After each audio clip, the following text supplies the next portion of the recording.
करीब 8 घंटे पहले ट्रंप पे एक जानलेवा हमला हुआ, गोली उनके कान में लगी और वो बाल-बाल बचे। जब पहली बार मुझे मालूम चला कि ट्रंप पे हमला हुआ, सबसे पहले तो मैंने ये दुआ की कि या खुदा कोई मुसलमान ना हो। वजह उसकी यह है कि ट्रंप जाने जाते हैं अपनी anti immigrant policies in general के लिए, और दूसरा एंटी मुस्लिम पॉलिसीज़ के लिए, चूँकि उन्होंने कुछ मुसलमान कंट्रीज़ पे पाबंदी लगा दी थी कि यहाँ के लोग यहाँ नहीं आ सकते हैं। ट्रंप की पोजीशन इस वक्त काफ़ी स्ट्रॉन्ग है, इसलिए मैंने दुआ की कि या खुदा कोई मुसलमान ना हो, क्योंकि अगर मारने वाला कोई मुसलमान होता तो चीज़ें बड़ी पोलराइज्ड हो जाती हैं और एंटी मुस्लिम एक माहौल बन सकता था उस मुल्क में। लेकिन मारने वाले का नाम है थॉमस क्लार्क, उसकी पहचान हो चुकी है और उसको पुलिस ने गोली मार दी।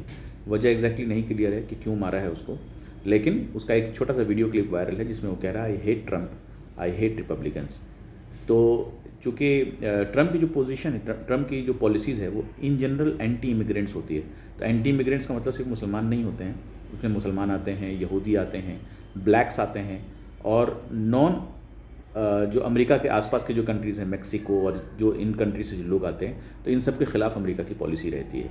तो कुल मिला के ये देखा जाए तो अमेरिका की सोसाइटी इस वक्त एक पोलराइज सोसाइटी के तौर पे आप समझ सकते हैं इसको। काफ़ी पोलराइज्ड है इस टाइम माहौल अमेरिका के अंदर में। और जिस तरह से जो बिडेन का जब इलेक्शन हुआ था, जिस तरह से वाइट हाउस पे हमला हुआ था लोगों का, और अभी ट्रंप के ऊपर हमला, ये एक खदशा है कि आने वाले दिनों में शायद यूएसए एक सिविल वॉर की तरफ बढ़ रहा हो और